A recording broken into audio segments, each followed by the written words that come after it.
আজকে একটা জিনিস দেখাবো আপনাদেরকে, যারা মিশোতে আপনার অর্ডার পাচ্ছেন কিন্তু মাল পিক আপ হচ্ছে না। চলুন একটা ডিসপ্লেতে আমরা দেখিয়ে দিই। একটা অ্যাকাউন্ট কিন্তু এখানে আছে আমাদের, জুম করে দেখাতে বলবো আপনাকে। দেখতে পাচ্ছেন একটা অ্যাকাউন্ট আছে, এই যে অর্ডার সেকশন আছে দেখতে পাচ্ছেন অর্ডার সেকশন, এখানে কিন্তু অলরেডি কিন্তু 4টে অর্ডার রেডি টু শিপ আছে, কিন্তু এই যে অর্ডারটা আছে এই অর্ডারে কিন্তু আপনার পিক আপ হচ্ছে না। তাহলে কী করতে হবে? এটাকে আমাকে টিকিট রেস করতে হবে। চলুন তাহলে দেখে নিই যে টিকিট কীভাবে রেস করতে হয়।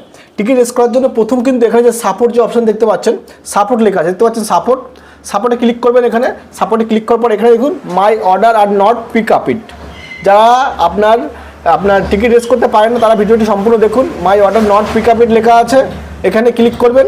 ক্লিক করার পরে আপনি একটু এখানে দেখতে পাচ্ছেন ডিটেলস দেওয়া আছে। এখানে আপনার কী আছে, রেস অ্যান্ড টিকিট। এখানে আপনার টিকিট রেস করতে হবে, ঠিক আছে? কীভাবে টিকিট রেস করবে সেটা দেখে নিন। তার জন্য আপনাকে রেস এর টিকিটে ক্লিক করলেন। ক্লিক করার পরে এখানে কিন্তু আপনার লজিস্টিক পার্টনার নেম, মানে আপনি যে কোরিয়ার আপনার করছে না, ঠিক আছে, সেই কোরিয়ারের কিন্তু আপনার নাম এখানে শো করতে হবে। দেখিয়ে দিচ্ছি আপনার কী কোরিয়ারের নাম এখানে আছে। অর্ডার সেকশনে আসলাম, রেডি টু শিপে। এখানে কিন্তু কোরিয়ারের নাম কিন্তু দেখতে পাচ্ছেন ডেলিভারি লেখা আছে। এখানে ডেলিভারি যে লেখা আছে, ডেলিভারি এই কোরিয়ারের নাম দিতে হবে। যে কোরিয়ার আপনার পিক আপ করছে না সেই ডেলিভারি কিন্তু আপনার যে কোরিয়ার সেই কোরিয়ার এখানে নাম থাকবে। এখানে আপনার ডেলিভারি যেহেতু কোরিয়ার, সেই ডেলিভারি কোরিয়ারটা আমার এখানে তুলে ধরতে হবে। মানে এখানে আমরা দিতে হবে লজিস্টিক যে নেম আছে, পার্টনার নেম, ডেলিভারিতে ক্লিক করলেন। এখানে আপনার অর্ডার নাম্বার কোথা থেকে পাবেন? অর্ডার নাম্বার পাওয়ার জন্য কিন্তু আপনি চলে আসবেন। আসার পরে এই যে আপনার আছে টোটাল যে প্যানেলটা দেখতে পাচ্ছেন রেডি টু শিপের মধ্যে, এই লেভেল ডাউনলোড হয়নি, তাহলে এটা আমার লাগবে না। যেগুলো আপনার ডাউনলোড হয়ে গেছে, লেভেল ম্যানিফেস্ট ডাউনলোড হয়েছে সেইগুলো, সেক্ষেত্রে এখানে তো সাব অর্ডার নাম্বার, মানে এই একটা করে কিন্তু আপনার অর্ডার এখান থেকে কপি করতে হবে এবং কিন্তু এখানে এসে আমার পেস্ট করতে হবে, ঠিক আছে? পেস্ট করবেন। যদি আপনার বেশি পরিমাণে অর্ডার আসে, ঠিক আছে, যদি আপনার বেশি পরিমাণে অর্ডার আসে সেক্ষেত্রে আপনি কিন্তু এই ডাউনলোড টেমপ্লেট করতে পারেন।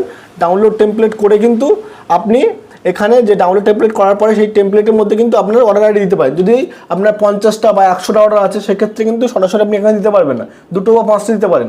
যখন বেশি হবে তখন সেক্ষেত্রে আপনি ডাউনলোড টেমপ্লেট করে ওখানে অর্ডার আইডিগুলো দিয়ে এখানে আপলোড করতে হবে। আপলোড করে দেওয়ার পরে আপনার সাবমিট করতে হবে। আমরা এখানে কিন্তু টোটাল এই যে অর্ডার আইডি সবগুলো কিন্তু দিয়ে দিয়েছি। দেওয়ার পরে আপনি কিন্তু এখানে দেখতে পাচ্ছেন এখানে নিচে আছে সাবমিট অপশানে ক্লিক করবেন। সাবমিট অপশানে ক্লিক করলে কিন্তু এই যে টিকিট, এই টিকিটটা কিন্তু রেস হয়ে গেল। এখানে চলে আসবেন, এই দেখতে পাচ্ছেন টিকিট রেস কিন্তু হয়ে গেছে। এই যে টিকিট রেস হয়ে গেছে, এই টিকিট রেস কিন্তু আপনার সরাসরি দেখতে পাচ্ছেন এখানে টিকিট রেস হয়ে গেল। এখানে সরাসরি আপনার যে নাম্বার আছে সেই নাম্বারে কন্ট্যাক্ট করে নেবে এবং এইভাবে কিন্তু আপনার টিকিট রেস করতে হয়। যারা চাইছেন যে আপনার অর্ডার আসছে কিন্তু পিক আপ হচ্ছে না, তাদেরকে বলবো অবশ্যই কিন্তু আপনি জিনিসটা ফলো করুন এবং যেভাবে বললাম সেভাবে ফলো করলে কিন্তু আপনার যখন টিকিট রেস হয়ে যাবে তারপরে কিন্তু আপনার যে অর্ডার যে পিক আপ বয়, সেই পিক আপ বয় কিন্তু আপনার বাড়িতে আসবে। এই ধরনের ছোটো ছোটো ভিডিও দেখার জন্য অবশ্যই চ্যানেলটি সাবস্ক্রাইব করে রাখবেন, ভিডিওটি লাইক করবেন, শেয়ার করবেন। যারা চাইছেন যে ই কমার্স, ফ্লিপকার্ট, অ্যামাজন ব্যবসা করার জন্য, তাহলে অবশ্যই কিন্তু আমাদের যে নাম্বার আছে সেই নাম্বারে কন্ট্যাক্ট করতে পারেন। সরাসরি কিন্তু আমরা ট্রেনিং প্রোভাইড করি। ধন্যবাদ সবাইকে।